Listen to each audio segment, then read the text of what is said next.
Pessoal, estamos aqui hoje com Pena Schmidt, lenda, né, da música brasileira, enfim. Meu canal é bastante focado nos anos 80 e esse cara aqui descobriu muita gente nessa década. Alguns. Alguns. Só o Traje, Ira, Magazine, só esse pessoal aí.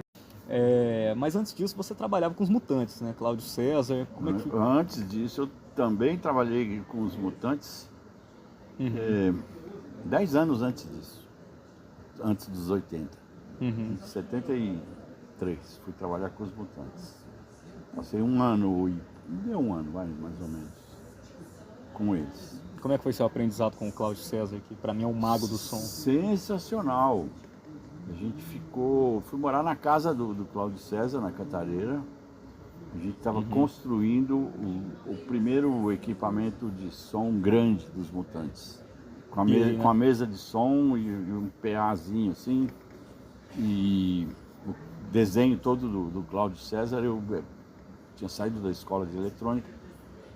Enfim, ajudei a soldar, a montar, fazer os circuitos e tal. Mas, enfim, o desenho era todo do Cláudio César. Genial, um cara incrível, né? Assim, curti muito ter convivido com ele e me ensinou bastante. Uma história que eu acho sensacional, que não tem muito assim na internet, eu vi você comentando pouco, que você tomou uma cuspida do Sid Vicious. É verdade isso? É verdade essa história? Isso é um meme, né? Isso é uma coisa assim, daquelas que, pô, uma coisa curtinha.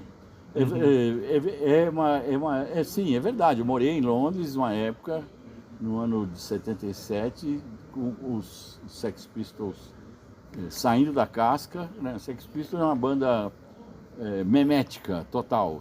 Tudo que eles faziam era em função de memetizar, numa época que não tinha memes. Mas eles falavam mal da rainha para no dia seguinte sair no jornal. Eles faziam uma música, a versão do hino, entre aspas, em inglês, versão punk. Eles iam tocar num barco no rio Tamisa, né? Com os alto-falantes virados para a rua para as pessoas falarem deles. Era tudo em função de aparecer. O mago chamava Malcolm McLaren. Era o cara que era o diretor de publicidade dos Sex Pistols. E eles estavam assim, fazendo o que era a síntese da música punk daquela época, que era assim: não precisa saber tocar nenhum instrumento, não precisa decorar a música, quando a gente errar a gente inventa na hora, né? Era tipo, nós queremos ser o contrário daquele rockinho bem feito dos caras que vieram antes de nós. Os caras, por acaso, eram, né, assim, os Paul McCartney, os Eric Clapton da vida. Então era a negação, né, da coisa toda. E eles faziam um show que enchia de molecada, assim, o movimento punk não era uma coisa universal, era uma tribo razoavelmente pequena que se vestia de uma forma extremamente escandalosa. Era o punk máximo, radical. Eram 22, sabe? Não precisava ser mais que isso. Mas eles juntos, assim, parecia uma coisa assim, uma horda. Cabelo assim de meio metro de goma. E para sair na foto. O negócio deles era sair, todos os turistas iam lá, fotografavam eles. Mas aí tinha molecada que queria, enfim, gritar. Fazia um show que era tipo o apogeu da gritaria. E eu estava em Londres estudando a cena, né? Eu já tinha produzido discos no Brasil, mas eu fui lá fazer um curso de gravação, de engenharia de gravação, e fiquei um tempo na Inglaterra, e o meu negócio era estudar. Eu ia em todos os lugares, ver todo mundo, ia ver Dire Straits gravar, ia ver... Você viu muita gente, né? Vi um monte de gente. E ia ter um show dos Sex Pistols, eu consegui entrar no show e eu vi essa cena dos caras cuspindo. Então assim, voou na minha direção, não foi dirigido a mim. Mas né? acabou pegando. Eu estava presente ali no momento. Mas enfim, tudo isso é para dizer que eu estava lá. Eu vi. Você falou que viu muita gente gravando, né? Mas teve um episódio que você não viu o Paul McCartney gravando. Que foi quase que eu vi. Era uma gravação na Escócia. Eu tinha feito amigos na minha classe na Universidade de Surrey. E eram, acho que 30, se eu não estou enganado. E todos eles trabalhavam em estúdios de gravação, na BBC, enfim. A gente passou um mês junto, recolhidos morando dentro da universidade. Assim, um curso intensivo de aula de manhã, de tarde, de noite, todos os dias durante um mês. E saí de lá amigo de todo mundo, trocando telefone. E eu ia ver os meus amigos nos lugares onde eles trabalhavam, passava de tarde no estúdio, ia almoçar com eles. E aí amanhã vamos gravar Paul McCartney, quer ir com a gente, não sei o quê, meio que assim, vamos. E eu falei, vou, mas como é que eu vou? Não, aparece lá, tipo aquele convite meio assim, apareça lá. Sei. Eu não fui. Mas aí me contaram depois da história, tintim por tintim, a banda de gaita de foles tocando assim, fazendo uma roda, e o Paul McCartney no violão e gravando, os meus amigos gravaram, porque tinha que ser lá, porque tinha que ser uma banda da cidade, lá do Mull of Kintyre, que é uma espécie de um promontório, assim, um morro que vai para dentro do mar.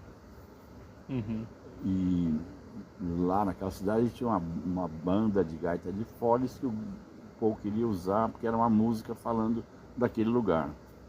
Uma coisa assim, meio piegas, assim, sabe? Meio assim, Sei. bem, não sei se...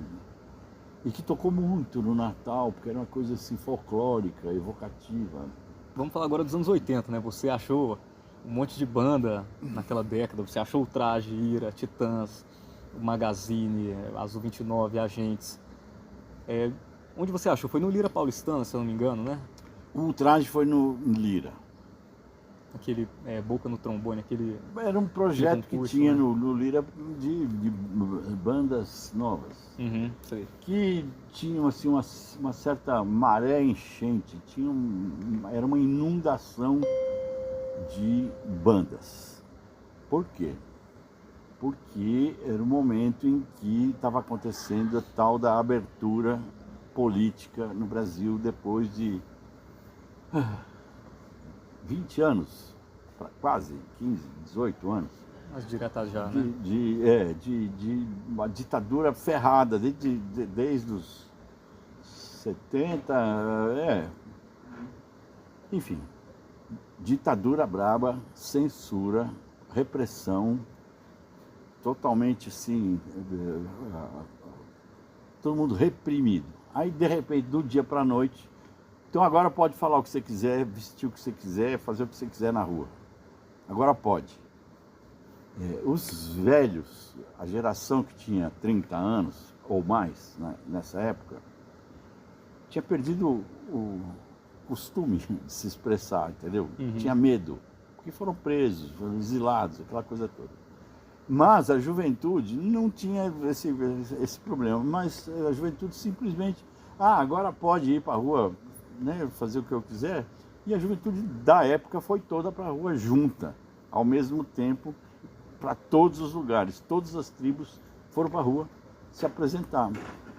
Então por isso que assim, de repente você tinha 30, 40 shows de banda nova acontecendo ao mesmo tempo na cidade de São Paulo, em lugares pequenininhos.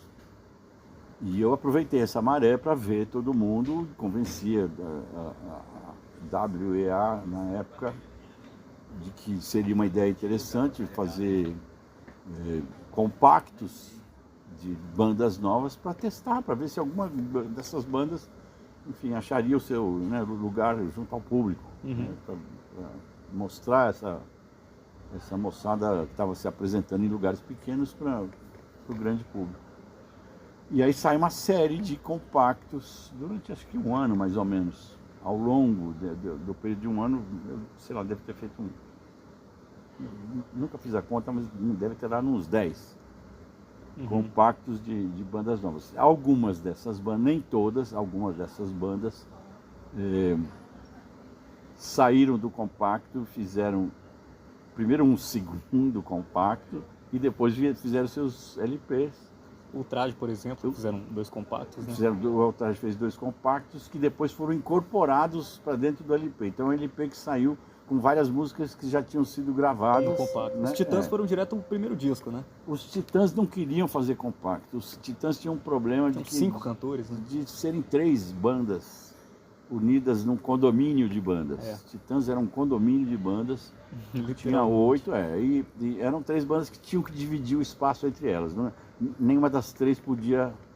E aí o compacto era um problema, entendeu? Porque ou tinha 2 músicas ou tinha 4 músicas. E aí não dava certo, entendeu? Uhum. E a banda preferia não se apresentar num pedacinho. Então eles falaram, não, a gente não quer fazer compacto. Então espera, então não está na hora ainda. A gravadora não está pronta para fazer LP de banda nova. Mas espera, sim. Enquanto isso, o Traje, o Ira, Azul 29, Agentes, o Crime, acho que tem mais, mas eu não estou lembrando aqui agora. Mas, enfim, saíram vários compactos, até chegar a hora dos Titãs gravar o seu LP. Eles gravam, acho que é 84. Se eu não tô 84 enganado. que eles gravaram. Isso. Mas teve uma coisa que aconteceu, é que Agentes e Azul 29, que são bandas que pra mim tinham muito potencial, acabaram não rolando. Por que você acha que essas 2 bandas não rolaram? Basicamente porque o Agentes, porque acabou. A banda se dissolveu no meio do caminho. E o Azul 29, não lembro porquê, talvez assim, a gravadora não teve incentivo. Eles eram um pouco adiantados, assim, essa coisa de música, a eletrônica não tinha chegado ainda aqui no Brasil. Tecnopop, né? Eles eram assim, da colônia alemã, com muita informação da Europa e tal. Então eles estavam assim, contemporâneos, né, ao que estava acontecendo na Europa.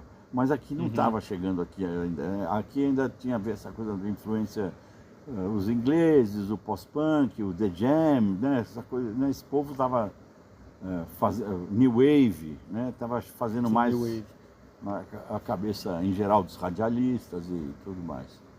Pois é, e a gente estava falando de Agentes, né, e tem uma figura muito curiosa do rock brasileiro, que não tem muita coisa na internet, que é o Kodiak baixinho. Porque o Kodiak tinha um jeito muito peculiar, né? Ele usava um ursinho de pelúcia, falava... Pessoa adorável, ele era uma pessoa assim, extremamente gentil, extremamente afável, uma pessoa gostosa de conviver, muito peculiar, andava com esse ursinho de pelúcia.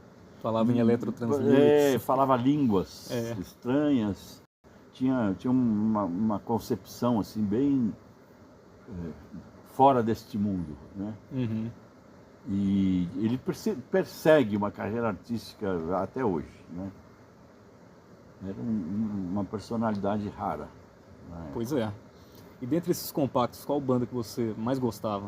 Que você mais se identificava? Rapaz, é difícil dizer assim, pedir para mãe escolher o filho favorito, sabe? É verdade. Né? Os pais a gente não se manifesta a respeito. Mas eu gosto de outros trabalhos que eu fiz nesse período, né? Com artistas que vieram, inclusive, logo depois, meio que na sequência, a partir desses compactos. Eu gosto muito de Mulheres Negras, especificamente Maurício e André, são 2 gênios. 2 gênios juntos foi uma oportunidade rara de trabalhar de uma forma extremamente criativa, extremamente brilhante. Eu gosto muito do Patife. Patife Band, que é do Paulo Barnabé. Paulo Barnabé é um trabalho que assim, eu acho um clássico, assim, um trabalho irretocável. Eu gosto, eles tinham um disco independente pronto. A gente vamos entrar no estúdio e fazer o quê? Não, nós vamos fazer aquele mesmo repertório. Ok, vamos gravar de novo, melhor gravado. E é uma coisa interessante, porque assim, Patife é uma banda que existe até hoje, é o Paulo Barnabé e músicos, que ele vai, ao longo do tempo, ele vai trocando os músicos. E ele carrega esse repertório do primeiro disco dele até hoje. O show dele é exatamente o que está no disco lá, do primeiro disco dele, e o segundo que é, vamos dizer, uma regravação do primeiro. Clássico. eu acho um clássico. Ele pode, enfim, não precisa fazer mais nada na vida, tá bom aquilo ali. Como é que você enxerga a música hoje em dia? Lutando para sobreviver como sempre. Nunca foi mais fácil, nunca foi mar de rosas. Sempre deu trabalho, sempre foi uma luta para quem está começando chegar, né, andar um pouco mais para frente. Agora talvez seja uma forma assim, mais cruel, porque durante algumas décadas você tinha um modelo que meio que se repetia e ia evoluindo mais lentamente, e agora o mundo está mudando de uma forma que não está sendo muito favorável para a música, né? Como essa cena que eu estava descrevendo dos 80, assim, a abertura política proporcionou um momento de bandas aparecerem todas juntas. Agora está meio ao contrário, né? Você tem assim, não está fácil para casas noturnas, não está fácil para gravadora, não está fácil para as próprias redes sociais, as próprias plataformas de música, está tudo meio que perdendo a mão, perdendo o jeito, né? Não tem nada em crescimento, está tudo meio numa fase de desmonte, de desmanche, né? Eu não sei se plataformas e redes sociais vão durar mais 2, 3 anos, ninguém sabe, né? E aí entra a inteligência artificial e entra, enfim, o excesso de computação que já tem dentro dos telefones. Tudo isso está meio que uma fase de transição mais acelerada, né? Que a gente não percebe muito para onde que a música vai sobreviver, né? Nessa próxima transição que está vindo aí. Eu sei que vai sobreviver. Eu sei que a música é um negócio que não é preciso ter problemas que a música vai acabar, ou não vai, né? Mas ela vai mudar para um jeito que a gente hoje não está entendendo muito qual é. Eu, pelo menos. Perfeito, então. Obrigado, viu, Pena? Muito obrigado. Foi uma honra falar com você. Abraço. Boa sorte. Pô, valeu. E tem uma coisa, só para fechar. Eu tô aqui com um compacto, né? Já tá a assinatura do Pena. E você me falou que esse aqui é raro. Eu acho que ele é raro. Ele Pois tem um é. erro. Sabe aquela coisa de selo com erro? Essa capa tem um erro. Eu acho que essa capa foi recolhida. Pô, olha aí. Enfim, respondendo aquela pergunta que eu fiz pra você, essa aqui é a filha sua que eu mais gosto. Olha aí, tá vendo? Essa e Agentes. Né? Eu adoro o Professor Digital do Esse Agentes. Inútil era uma música muito boa pra época, né? A gente não sabemos 83. escolher presidente.